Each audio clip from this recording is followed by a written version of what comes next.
रोहन के कुछ ही दिनों में एग्जाम स्टार्ट होने वाले थे। बट रोहन इंस्टाग्राम पे रील्स को स्क्रॉल किए जा रहा था। उसके पिता एक मजदूर थे जो कि दिन के बस 400 रुपए ही कमाते थे। लेकिन वो इस रियल वर्ल्ड की प्रॉब्लम से भागने के लिए बड़े बड़े यूट्यूबर्स की लाइफस्टाइल देख रहा था। और उसने तो यहाँ तक सोच लिया था कि वो ये 10th का एग्जाम ही नहीं देगा और पढ़ाई छोड़ छाड़ कर एक यूट्यूबर बनेगा। फिर उसके दिमाग में एक शैतानी ख्याल आया। उसने अपने घर से पापा की जेब से उनकी कमाई हुई रकम चोरी कर ली और एक कैमरा ले आया।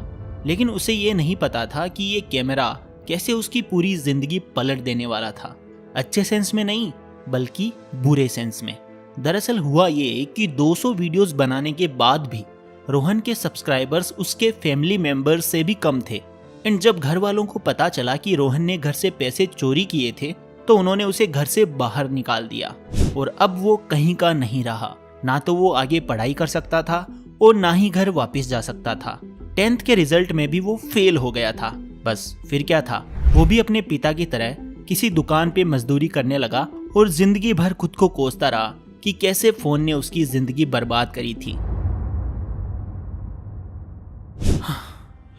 काश मैं 10th के एग्जाम पे ध्यान देता और अच्छे से पढ़ाई करता तो शायद आज मैं किसी अच्छी पोजीशन पर होता लाइफ में। आज काम करके हाथ भी सुन्न पड़ चुके हैं। सब मेरे पास था, फ़ोन था, इंटरनेट था, खाने को 2 वक्त का अच्छा खाना था, माँ बाप का प्यार था। मैंने उस वक्त की कदर ना करके अपनी ज़िंदगी को नरक बना लिया। हे भगवान, कभी किसी और बच्चे को मेरे जैसे दिन ना देखने पड़े। आई मिस यू पापा, आई मिस यू मम्मी। मैंने चोरी करके आपका भरोसा तो तोड़ा ही, साथ ही आपकी नजरें भी शर्म से नीचे झुका दी पूरी दुनिया के सामने। आपको अभी भी लोग बोलते होंगे ना, देखो चोर के माँ बाप जा रहे हैं, रोहन ने अपने आप से कहा। और आज की कमाई जो कि 300 रुपये हुई थी, उसमें से 50 रुपये ढाबे वाले को खाने की प्लेट के चुकाए और 250 रुपये वापस अपनी शर्ट के जेब में डालकर वहाँ से चला गया। दोस्तों, ये कहानी सिर्फ उस एक रोहन की नहीं है। जहाँ तक मुझे लगता है आज के हजारों लाखों स्टूडेंट्स कहीं ना कहीं अपने टाइम की कदर ना करके इस फोन के चक्कर में अपना करियर बर्बाद कर लेंगे एक दिन। अगर मैं गलत हूँ तो बस एक सवाल का जवाब दो। आपके एग्जाम में कितने दिन अभी बाकी है और आपका सिलेबस कितना कंप्लीट हो चुका है? अभी कमेंट करके बताओ। आलस मत करो, कमेंट करो। चलो दोस्तों, अब कुछ गजब की बात बताता हूँ। आपका मन नहीं करता होगा ना पढ़ाई करने का? पढ़ाई करना बोरिंग लगता होगा। आप जब रोज एक एग्जाम्पल अपने सामने इंटरनेट पे देखते हो कि देखो इस बच्चे ने 20 साल की उम्र में खुद का घर, खुद की गाड़ी ले ली और वो भी अपने पैसों से, और फिर आप ये वीडियोस भी जरूर देखते होंगे कि इंडियन एजुकेशन सिस्टम ही बेकार है, पढ़ाई लिखाई करके भी लोग बेरोजगार घूम रहे हैं, तो एक ख्याल आपके मन में जरूर आता होगा, पक्का आता होगा कि यार फिर तो पढ़ाई लिखाई करना ही बेकार है। क्यों करनी इतनी मेहनत जब लोग बिना पढ़े ही मुझसे आगे निकल जाएं। इस इंटरनेट की दुनिया में ऐसे ऐसे टोपीबाज इंसान आ चुके हैं ना, जो आपके अंदर एक फोमो यानी fear of missing out create कर रहे हैं। बस वो जो कर रहे हैं वही सही है, आपकी तो जिंदगी बेकार है। बस फिर क्या, वो जो कहते हैं वही आप करते हो, उनको करते हो ब्लाइंडली फॉलो एंड अपने माँ बाप की हार्ड एंड मनी अपने सो कॉल्ड फेवरेट इन्फ्लुएंसर्स को दे देते हो। मैं ये नहीं कह रहा कि सब बुरे हैं, बट आई गारंटी कि ज़्यादातर आपको सिर्फ भटका रहे हैं अपने रास्ते से। अगर आप अग्री करते हो तो कमेंट में अग्री लिखो, और अगर सहमत नहीं हो तो अपना पॉइंट ऑफ व्यू लिखो कमेंट में। दोस्तों, अब करते हैं काम की बात। देखो भाई, ये वीडियो मैंने इसलिए बनाया है कि आप अब तो पढ़ाई को लेकर सीरियस हो जाओ। आपको सच्चाई से रूबरू करवाने के लिए मैंने ये वीडियो बनाया है। इसीलिए अब मैं आपको 4 ऐसे रीजंस दूंगा, 4 ऐसे कारण दूंगा पढ़ाई करने के, जो कि आपको अभी के अभी, कल नहीं परसों नहीं, अभी के अभी किताब खोलकर बैठा देंगी। और शायद आप इतनी पढ़ाई कर लो कि इस बार के टॉपर भी बन जाओ, maybe. So reason number 1, अपने हालात देखो। हाँ भाई, अपनी कंडीशन देखो। क्या आपके माँ बाप लाखों रुपए महीने के कमा रहे हैं? क्या आपकी जिंदगी सेट है? क्या आप आराम से पूरी जिंदगी घर पर बैठे बैठे ऐश करके जिंदगी गुजार सकते हो? अगर इसका जवाब हाँ है तो भी ज्यादा खुश मत होना। माँ बाप के पैसों पे पलना, वो भी जिंदगी भर, इससे ज्यादा शर्म की कोई बात ही नहीं है। और अगर आपका जवाब ना है तो भाई किसका इंतजार है? क्या आपको अपने माँ बाप के लिए कुछ करना है या नहीं? या फिर उनके चले जाने के बाद ही कुछ करके दिखाओगे? क्या आप नहीं चाहते उन्हें 5 स्टार होटल में लेके जाओ, उन्हें हवाई जहाज का सफर करवाओ, वो भी अपनी कमाई से? आप जब अपनी शादी भी करो तो आपके माँ बाप को कर्ज ना लेना पड़े। और कितना बोझ बनोगे उन पर? उन्होंने इतना बड़ा तो कर दिया आपको, अब तो अपने हालात देखो, अपनी जिम्मेदारी समझो। कभी पूछना अपने मम्मी पापा से कि उनको कितनी उम्मीदें हैं आपसे। शायद आपके पापा अपने दोस्तों से ये कहते हो कि मैं तो अपने बेटे को ना डॉक्टर बनाऊंगा, या फिर मेरा बेटा कुछ ना कुछ ऐसा करेगा लाइफ में जिससे मेरा सीना गर्व से चौड़ा हो जाएगा।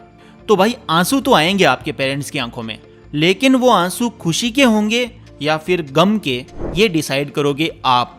जी हाँ, सिर्फ और सिर्फ आप। अगर ये सुनकर अंदर थोड़ी सी भी आग लगी है ना, तो कमेंट में वो कौन सा होता है आग वाला इमोजी होता है ना, फायर वाला, वो करके बताओ। आई वॉन्ट टू सी कि कितनों का जमीर अभी जिंदा है। रीजन नंबर 2, जिंदगी आसान नहीं है। आपको लगता होगा दोस्तों की टाइम कितना फास्ट है ना, 2023 भी चला गया मजे मजे में, और शायद आपको लगता होगा कि पूरी जिंदगी ही ऐसे मजे मजे में मूवीज देखते देखते, दोस्तों के साथ हैंग आउट करते करते गुजर जाएगी।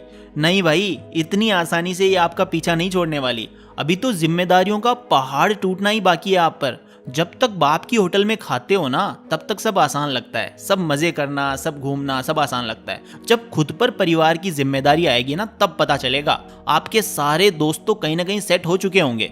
आपको फिर रियलाइज होगा कि आप इस रेस में कितने पीछे रह चुके हो। अब मरते दम तक भागने से भी आप आगे नहीं निकल पाओगे। देखो भाई, जिंदगी का एक नियम है, या तो अभी मजे कर लो और जिंदगी भर रोते रहो, या फिर अभी थोड़ी मेहनत कर लो, थोड़ा दुख झेल लो, किताबों को पढ़ लो और जिंदगी भर मजे करना। अभी सुख तो बाद में दुख, अभी दुख तो बाद में सुख। सिंपल सा रूल है जिंदगी का। अपने मम्मी पापा से आप चाहो तो इस रूल के बारे में पूछ लेना, सब अग्री करेंगे। इसलिए एज अ बड़ा भाई आपको यही कहूंगा कि अब तो पढ़ लो, बस पढ़ लो मेरे भाई, पढ़ लो। अब रीजन नंबर 3, जो दिखता है वो होता नहीं, और जो होता है वो दिखता ही नहीं। वीडियो की स्टार्टिंग में आपने रोहन की कहानी सुनी, जो इस सोशल मीडिया की चकाचौंध भरी दुनिया से इतना इन्फ्लुएंस हो गया था कि उसे लगा कि बस यही सच है, जो उसके फेवरेट क्रिएटर्स बोल रहे हैं वही सच है, बाकी सब झूठ है। और आप में से भी बहुत सारे बच्चे अब से यूट्यूबर्स बनने के सपने देख रहे होंगे, और फिर कुछ तो रेगुलर वीडियोस भी अपलोड करते होंगे। और आपको लगता होगा कि ये बस इंस्टाग्राम, यूट्यूब, फेसबुक, ये सब पैसे छापने की मशीन्स हैं, और कोई भी आता है इस मशीन को यूज करता है, पैसे निकालता है और अपनी लाइफ को अच्छी और लग्जीरियस बनाकर जीता है। मुझे हंसी आ रही है उन सब पर जो ऐसा सोचते हैं। भाई आपने ये लाइन पता नहीं कितनी बार, आई थिंक हजारों बार सुनी होगी कि there is no shortcut in this life. हर प्लेटफॉर्म, हर काम में आपको मेहनत करनी ही पड़ती है, जी जान लगाना ही पड़ता है। एंड फिर तो आप चाहे कोई भी काम करो, आप आराम से पैसे कमा सकते हो। अगर आप में सीखने का जुनून है और मेहनत करने की भूख है, तो भाई लिख कर ले लो मुझसे, आप बनोगे अमीर। पैसा खुद आएगा आपके पास, बट पहले कुछ सीखो तो सही। सीखना कोई चाहता नहीं। अभी आप पढ़ाई नहीं करना चाहते बिकॉज वो लगती है आपको बोरिंग। तो भाई अगर आपने पढ़ाई को अभी बीच में छोड़ दिया, तो फिर इस बात की क्या गारंटी है कि आप पढ़ाई को छोड़कर जो भी काम करोगे उसको भी बीच में नहीं छोड़ोगे, और फिर यूं ही सब छोड़ते ही नहीं चले जाओगे? क्या गारंटी है बताओ? सोचो जरा। जो इन्फ्लुएंसर्स आपको इन्फ्लुएंस कर रहे हैं, उन्हें तो उनका पैसा मिलता है, वो तो अपना काम कर रहे हैं, और इंसान में पैसे का लालच आना आम सी बात है। लेकिन सारे करियर से ऊपर अपना करियर बताकर सब बच्चों का फ्यूचर खराब करना, ये तो गलत बात है। इसलिए जो दिख रहा है उस पर यकीन करना छोड़ो और अभी पढ़ाई करो। बिकॉज मैंने खुद पढ़ाई कंप्लीट करी थी, उसके बाद ही मैं नॉलेज ले पाया।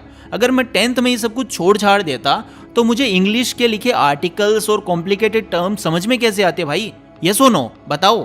पढ़ाई तो हर काम में जरूरी है बेटा, चाहे जो भी करना, बट पहले पढ़ाई को प्रायोरिटी पे रखो। इसलिए पढ़ो पढ़ो पढ़ो पहले। Last reason number 4, Indian education system. ये जो आप वीडियोस देखते हो ना कि इंडिया का एजुकेशन सिस्टम ऐसा है वैसा है, ना जाने कैसा है, तो भाई जो वो वीडियोस बना रहे हैं ना, उन्होंने कौन सा अमेरिका से पढ़ाई की है? उन्होंने तो इसी सिस्टम से पढ़ाई करी है ना। और एक बात बताओ, ये जैसा भी है, क्या आपके पास कोई ऑप्शन है इसको फॉलो करने के अलावा? ये तो वो बात हो जाएगी कि आप एक दुबले पतले इंसान हो और आपके सामने अंडरटेकर खड़ा है और आपको उससे लड़ना है, तो क्या आप लड़ पाओगे? या फिर चुपचाप हाथ जोड़कर घर आ जाओगे? इसीलिए जो हमारे सामने है, जो करना मस्ट है, उसको तो करना ही पड़ेगा। सब कुछ आपके हिसाब से जिंदगी में हो जाएगा तो फिर तो कुछ करना ही नहीं पड़ेगा ना आपको। इसीलिए पढ़ाई लिखाई करो और IAS वाईएएस बनो और इस देश को संभालो। अरे हम तो मुन्ना त्रिपाठी के कैरेक्टर में शिफ्ट कर गए। तो देखो भैया, हमें मच रही है चुल, वो भी पढ़ने की। तो थोड़ा पढ़ लो तुम भी। हम तो चले अपनी किताबें पढ़ने। आज एटॉमिक हैबिट से ही उद्घाटन करेंगे हम। चलिए हम चलते हैं। आपको मोटिवेशन देकर हम तो हो गए खुद मोटिवेट, आपका पता नहीं। चलिए नमस्कार। और अगर दिल में जगी हो आपके भी आग और पैदा हुई हो इच्छा पढ़ने की तो कमेंट ज़रूर करिएगा, हम इंतज़ार करेंगे।